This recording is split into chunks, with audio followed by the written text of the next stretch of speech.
And then you've got styles from the 70s. Just so you know, I did dress up for this. I never got into that. This was my clothing back then. It's the closest to bell bottoms I could find. But between that and that, what can they possibly have in common? Carbon fiber. That's what they have in common. That got me interested in carbon fiber because I was OT&E on that aircraft. Okay, operational test and evaluation. And sorry, forgot my notes. Okay, it's a general consensus that carbon fiber was actually discovered in 1879 by Thomas Edison when he made the first light bulb.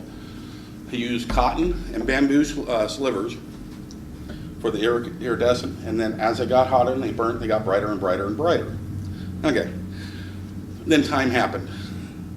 Then in 1958, Roger Bacon, a physicist, was studying carbon or burning molten carbon. And what he noticed was little smoke puffs coming off of it. Well, those smoke puffs would actually form little whiskers. And then he became extremely interested in it because he tested it and found out, oh my God, it's pretty cool stuff. When technology wasn't up to snuff then. We couldn't do anything with it. Well, Roger Bacon kept on going and trying to figure out what to do with carbon fiber until the 70s. I mean, he kept doing it, but in the 70s, that's when that style came on, which was polyester. And then, so the polyester kind of get woven into this because carbon fiber is actually made from polyester. When the 70s ended, the styles went away, thank God. But so the world was left with a whole lot of polyester lying around with nothing to do. So they figured out that, hey, let's turn it into carbon fiber. Carbon fiber is made basically by taking the polyester, and now they have it in ropes. It goes through three sets of ovens. Each oven has two heating sections, in the center being oxygen. What it does is it slowly gets it up to 190 degrees. In the middle, it goes through the oxygen, which are impregnating the oxygen into it. And then from there, that whole up to 190 is getting to where it actually won't burn. Because from there, it goes through oven that gets it to 3,000 degrees. Almost anything in 3,000 degrees turns immediately ash. All the process going through the other ovens and injecting oxygen is what prevents that. All right. This is how it starts with the streams. This is when it's going through the oven. Notice the different colors? Okay, that's the different temperatures that it's reached.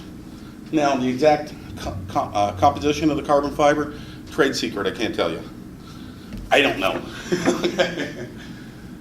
Then it goes out, after it goes through the last oven, you can see that looks almost like a rolls of thread.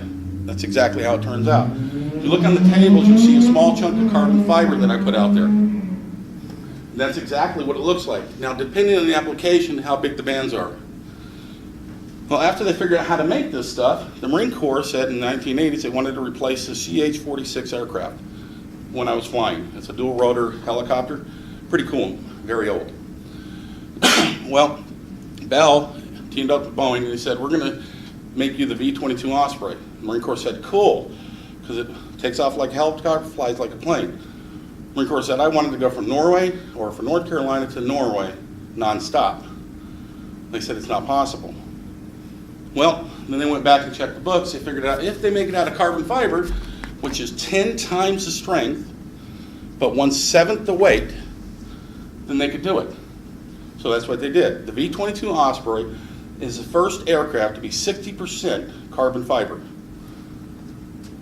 This machine, granted a lot smaller, is how they make the body. They have a hard shell that expands out to the right size.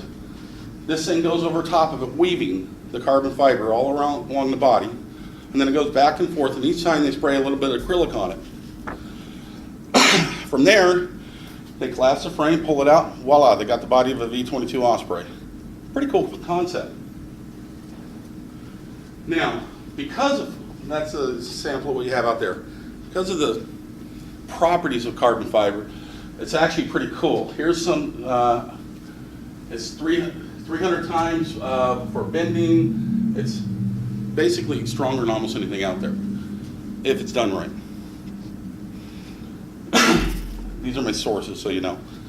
But the cool thing about it is granted, it was found in the 1800s.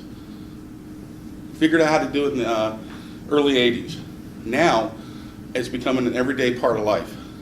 I mean, that piece that I was handing around is from the eyeglass case that I got. So they're using it for almost everything. It might be the material that takes us to the outer spaces, light enough to get us there. And that concludes my speech.